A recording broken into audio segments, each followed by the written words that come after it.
I think that Bitcoin represents the most powerful technology force for conservatism in the world. And I don't know that that's fully appreciated, but Satoshi, many years ago, had this vision for sound money and sovereign money via technology, via modern cryptography, modern semiconductors, the modern internet.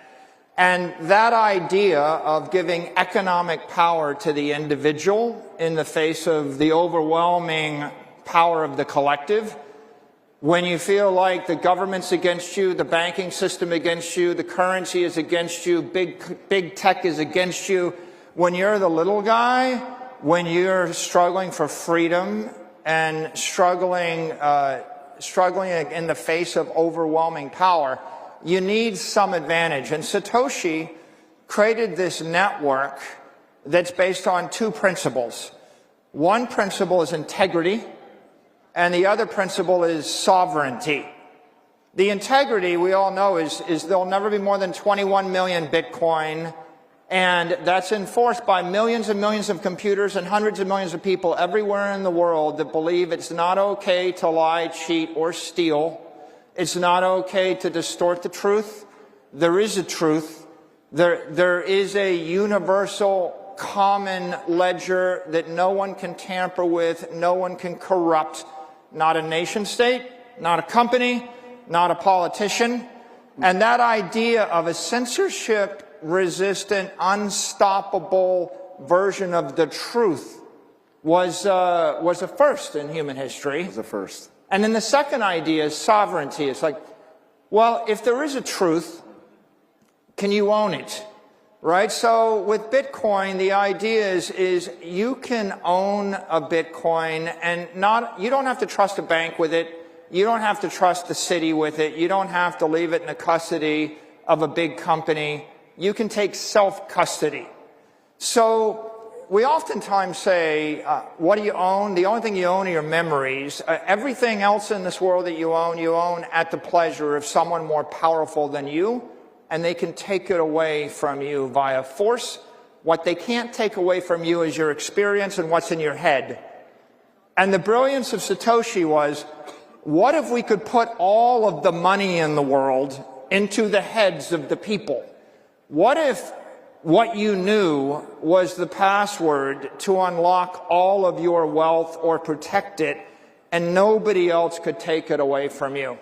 And that's a profound shift, because what Satoshi did was gave us a network where hundreds of millions of people can own and control their economic energy in a censorship-resistant, unstoppable fashion. And that was an idea worth nothing for a year, and then it became worth $1 million, and then it became worth $1 billion, and then it became worth $10 billion, and then it became worth $100 billion. And when MicroStrategy, now Strategy, got into business about 4 years ago, it was worth $150 billion. And today it's worth $2 trillion. And at that time, you were a software company, and you saw this as an opportunity, a different opportunity. We were a software company, and we were staring at a quick death or slow death or take a risk. And, you know, when the COVID lockdowns took place and the interest rates went to zero, we had to decide, were we going to sell the company, throw in the towel, or could we find a way out? And this is the challenge that 40 million companies in America have, which is, if you're not one of the Magnificent Seven, if you're not Apple or Google or Microsoft, how are you supposed to compete in a world where trillion-dollar companies have all the power, big banks have all the power, big government has the power? And Bitcoin offered us the way out, because if you recapitalize a company on Bitcoin, you're not slave to the bank, you're not slave to the currency, you're not slave to the local politician that tells you what you can do and how you can use your money. Instead of having the central bank take interest rates to zero and keep them there forever, right? Bitcoin gave us a 60% return every year, because the Bitcoin interest rate is set by a global decentralized system of capital flows. So my company was able to save itself when we switched from Bitcoin, from the US Treasury or the bond to Bitcoin. Our market cap increased from $1 billion to $100 billion. And our enterprise value increased from 600 million to 105 billion. And we went from a $500 million company growing 0% a year, competing against a monopoly, Microsoft, where it's hopeless, to a $50 billion company growing 60% a year that's part of the digital economy. So I feel blessed. And we are very fortunate, but that really motivated me with a mission.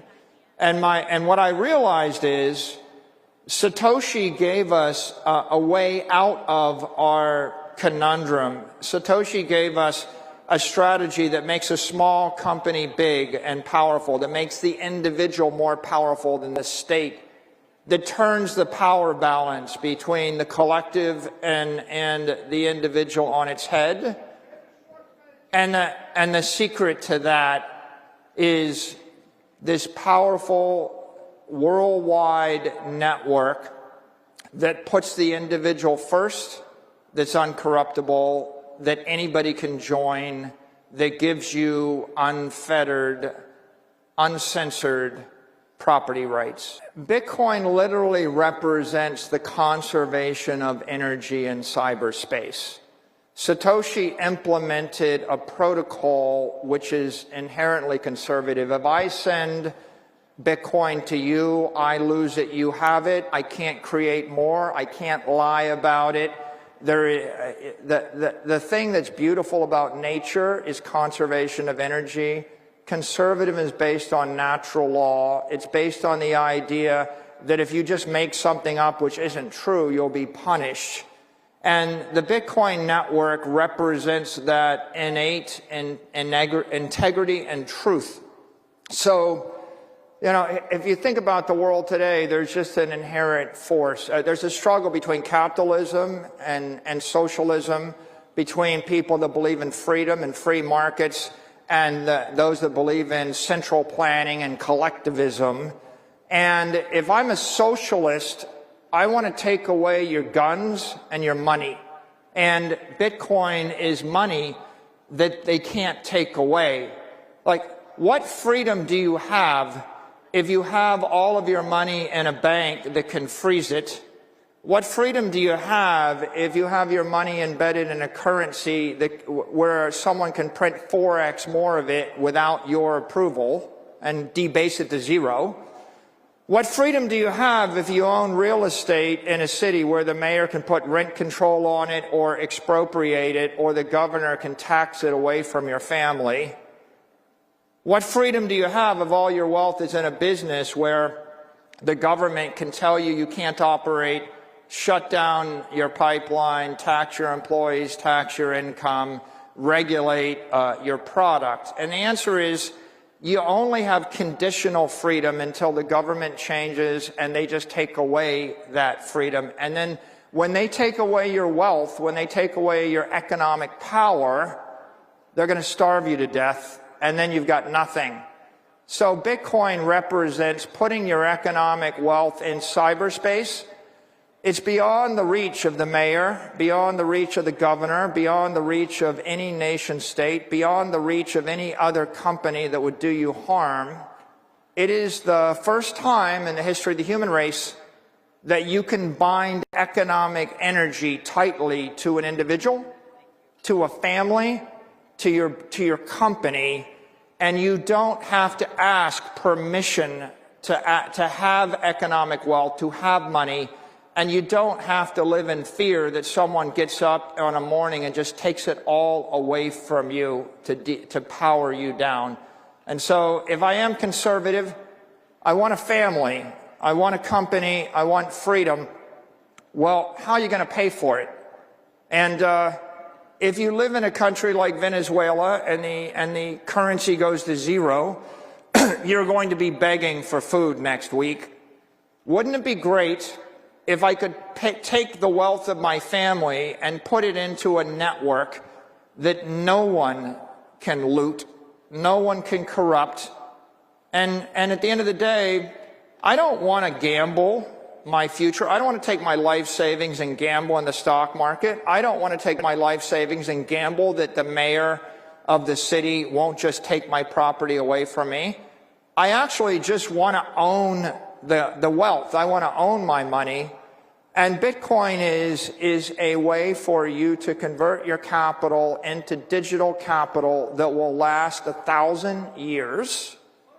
Your country will be, your company, your country, or your family will be wealthy for generations to follow. You don't have to live in fear. And when you don't have to live in fear, when you have economic independence, you can actually stretch your time horizon out, and you can build an institution, you can build your family, you can build a life for yourself.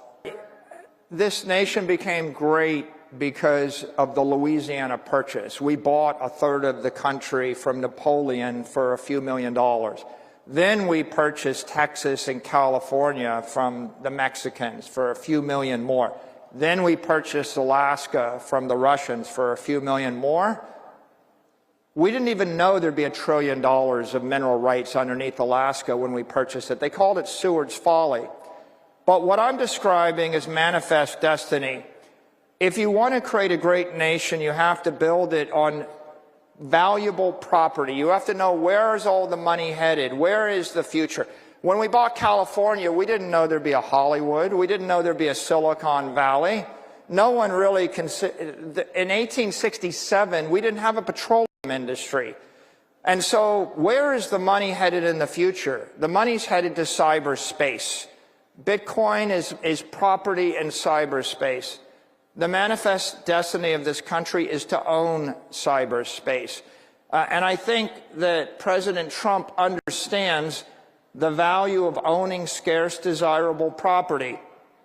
If we go to cyberspace and we buy Bitcoin and the nation embraces Bitcoin, then all of the capital in the world, all of the Chinese money, all the Russian money, all the European money, all of the money from the 20th century, the money invested in a Siberian warehouse, the money invested in fill in the blank, anything you could possibly own in Africa, all of that capital is flowing into cyberspace. It's going from physical to digital.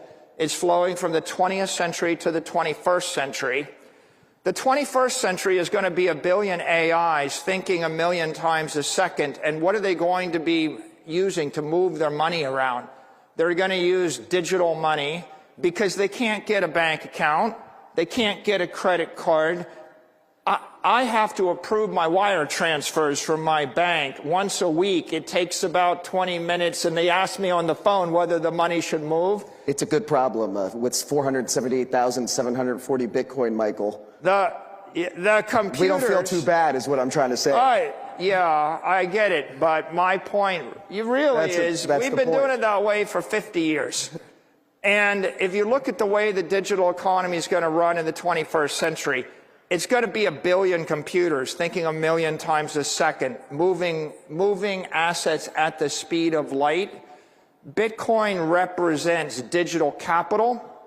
That network is $2 trillion today. It's going to be $20 trillion in 4 to 8 years. It's going to be $200 trillion in 20 years. Then it's going to grow faster than every other asset in the world. It's going to continue to grow. The United States should own it, right? Is that the conversation? Talk to us about the U.S. Bitcoin Reserve. Everyone, and we've heard a couple other coins being yelled out by the crowd, and people want to know, are we going to have a U.S. Bitcoin Reserve? And when is that going to happen? The way to think about Bitcoin is it's the most powerful digital network in the world. It is cyber power. If you want to dominate the next 100 years, just like the last 100 years is based upon dominating sea power, fire power, air power, space power, nuclear power. You want to dominate cyberspace. You want cyber power. It's the unstoppable network that no one can corrupt. And the use of the unstoppable network, among other things, is hundreds of trillions of dollars of capital moving from point A to point B. But the other use of the network is I can send a message which is unstoppable, and I can store information that is unstoppable, and I can prove beyond a shadow of a doubt the authenticity of an instruction or a document. No country, no company, no individual, not a trillion computers can corrupt that message. So if you want to own the future, you want to own cyberspace. How do you own cyberspace? You own Bitcoin, and then you run the Bitcoin networks. You mine Bitcoin, you own Bitcoin. President Trump understands property. He understands the value of Greenland. He understands the value of Alaska. He understands the value of oil rights. He understands drill, baby, drill would be impossible if we didn't own the land, right? He understands American dominance. And land is physical property. When I run electricity through semiconductors and I create a wall of encrypted energy, I create digital property. Bitcoin is digital property. You should own it. Your company should own it. Our nation should own it. It is the future. I think there's an appreciation of the power of Bitcoin throughout the cabinet, throughout the House, throughout the Senate. There's going to be a political process by which we build consensus with the White House, the Senate, and the cabinet, and find the right way through. But, you know, what I would say on this topic is the U.S. could own 20% of the network like that for free. The dollar would strengthen, the nation would be enriched. And the real promise is if you own 4 to 6 million Bitcoin, you're going to pay off the entire national debt. You're going to neutralize it. We can generate a $50 trillion to $80 trillion benefit to the United States people, to the citizens, to the taxpayers, and we can do it simply by seeing the future. It cost $6 million to buy Alaska. The payoff was $1 trillion. Just like right now, you can literally buy it for a song and dance. That's the opportunity. The risk is that you wouldn't want the Saudis to buy it first, or the Russians or the Chinese or the Europeans. And there's only room for one nation state to buy up 20% of the network. And obviously, I think it should be the United States. I think it will be the United States. It's a way for us to enrich ourselves and emerge as a creditor nation in a matter of a decade. It's also a way for us to ensure that we're the economic leaders in cyberspace and the digital economy for the next 100 years. And if we do that, every one of our allies will follow us, and then all of our enemies will end up having to buy into the network once it passes 10 or 20 million a coin, and they will enrich us. And I think the key thing to keep in mind right now is that Bitcoin is a commodity. It is an asset without an issuer. There is no company, no individual, no country, no entity that can corrupt it. It has reached escape velocity. It has gotten to the point where it is basically a freedom virus, a truth virus, a monetary virus. It has been embraced by $1 trillion of smart money. That is, $1 trillion of real money has been invested in the network. It is 99% of the digital power on Earth. It's fairly unstoppable. And so if you're going to capitalize a company or a country, you want to capitalize it on property or a commodity or a network which is beyond the point where anybody could change the nature of it. And so that makes Bitcoin the most certain thing in the digital universe. What I would say to everybody in this room is if you want freedom, if you want liberty, if you want to live your finest life, you're going to need economic power. You need physical power, you need political power, but you need economic power. Bitcoin represents economic armor. When you put on the suit of armor, then no mayor, no government, no collectivist, no socialist can debank you. They can't take your money away. They can't impoverish you. Just like a gun is a deterrent, Bitcoin is a deterrent, because if you have wealth in Bitcoin, you have the option to move it to any jurisdiction, and you can keep it, and no one can take it away from you by a force of violence, no matter where you are on Earth. And so Satoshi gave us an opportunity. I hope I intrigue all of you with the opportunity, and you go do the research and determine for yourself how you benefit from it. But I just leave you with the thought that Bitcoin is economic armor.